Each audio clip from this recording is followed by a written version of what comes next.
Death is a permanent vacation, which is why I'm hesitant to make a reservation at the White Lotus. We're talking season 3 finale today on Grover Served.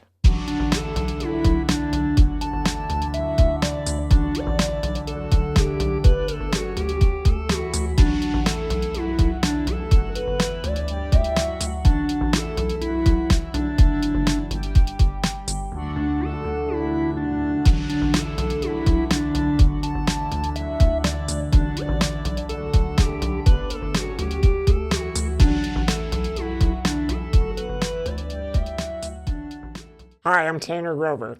Today we're talking the season finale of everyone's favorite black comedy anthology series, The White Lotus. We've been to Hawaii, we've been to Italy, and now we're off to Thailand. And, just like those other seasons, death is always on your doorstep. I don't know why people just don't stay at a Marriott. Nothing exciting ever happens in a Marriott. You get to sleep comfortably and wake up alive. But before we get into the details, if you could go ahead and smash that subscribe button, as if you're ready to get smashed with a couple of Thailand hookers in a hotel room, because you know what they say, what happens in Thailand stays in Thailand. I'd really appreciate it. And while you're at it, go ahead and click that notification bell so hopefully more of me shows up in your feed. A friendly reminder that Grover Served is not a spoiler-free show. At the top of this episode, that Buddhist monk dude gave this long monologue about anxiety.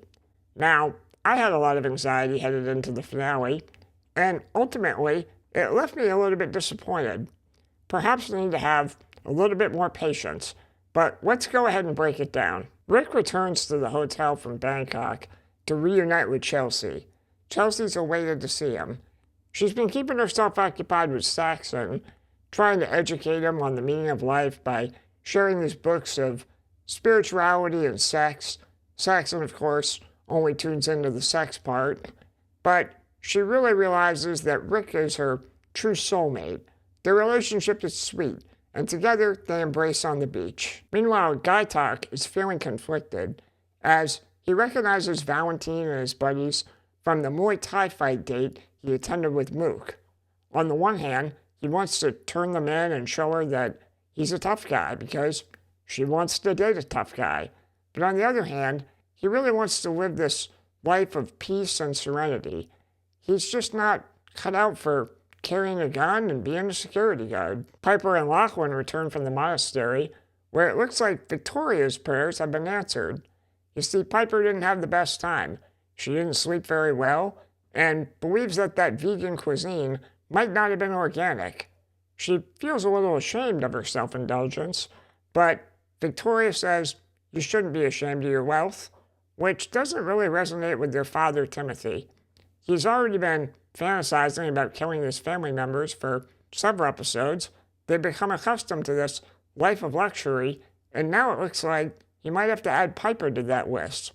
Meanwhile, Lachlan has a conversation with Saxon and kind of apologizes for giving him a handjob. He's just a people pleaser, you see. I mean, so am I, but I've never felt the need to jerk anyone off. In our other major storylines, the housewives reconcile over dinner. We get a compelling speech from Lori, who's contemplating the meaning of her own life. I found it a little odd that we didn't really get any follow-up to her one-night stand with Alexei from the previous episode, especially considering she saw those stolen jewels on his dining room table. We then have Belinda and her son Zion renegotiating with Uncle Greg, to see about having enough money to start her spa business. What started out as a $100,000 deal to keep her mouth shut turns into $5 million, which feels like some redemption for the death of her friend Tanya that occurred at the end of season 2. Circling back to the rat lifts, we find Timothy serving his family a round of poisonous pina coladas. He feels like it's his only way out of this mess that he's created. He nearly kills all of them, with the exception of Lachlan, whom he spares, but ultimately he has second thoughts. The next morning, Lachlan makes his very first protein shake in the same blender that has remnants of those poisonous pina coladas. It causes him to puke violently, and he passes out and nearly dies by the villa pool. His father comes over, picks him up and starts screaming for help. It causes Lachlan to wake up, where he tells him, "I think I saw God." Now Timothy, the father, he has a revelation of sorts. He decides that they can't get off that island soon enough. No matter what the future holds, at least he has his family. The grand finale is chaotic, to say the least. It starts with the Hollingers arriving at the White Lotus. They want to take a photo with Jacqueline before she leaves.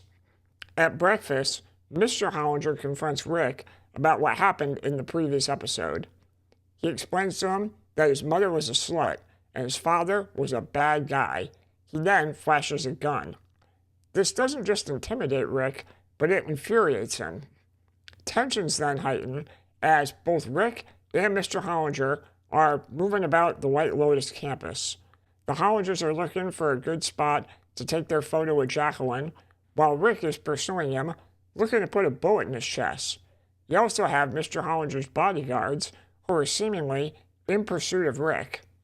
There is a moment where Rick spots his therapist, who's been helping him throughout the entire series. He asks her for an emergency session, both to take cover and to avoid a tragedy. But she's on her way to go work with Zion, which is a callback to the very first episode. Rick sees the Hollingers taking their photo, approaches them, and kills Mr. Hollinger. It's here where a twist is revealed. Mrs. Hollinger, the singer, she says, "This guy is your father." I thought this was a little unnecessary, but then there's a crazy shootout. Rick kills the two bodyguards, but the bodyguards kill Chelsea.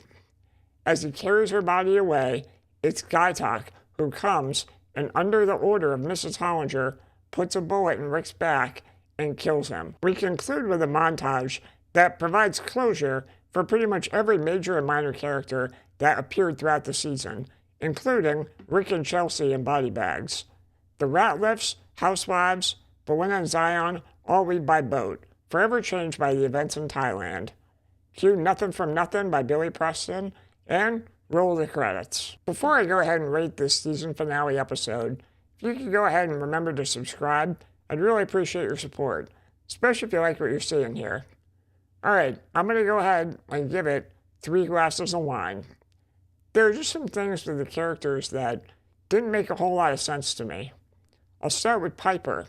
She left the monastery because apparently she felt like she couldn't live without her life of riches, but it was a little bit misleading. I felt that with Lachlan there, she was almost resentful that he was copying her. That was never really explained well enough for me. Then we had Lori with those jewels. They never followed up on that. And then my final gripe really just comes with the death of Chelsea. Now I get it, showrunners are entitled to finish their storylines however they see fit. But in her case, I felt like she had the most story left to tell. I think that we could have killed Rick, let Chelsea survive, and then maybe include her in White Lotus Season 4, if that ever happens. For the most part, I really enjoyed it from start to finish, but this final episode just didn't hit for me. But maybe you disagree. Let me know what your thoughts are in the comments. Alright, thanks for tuning in to Grover Served.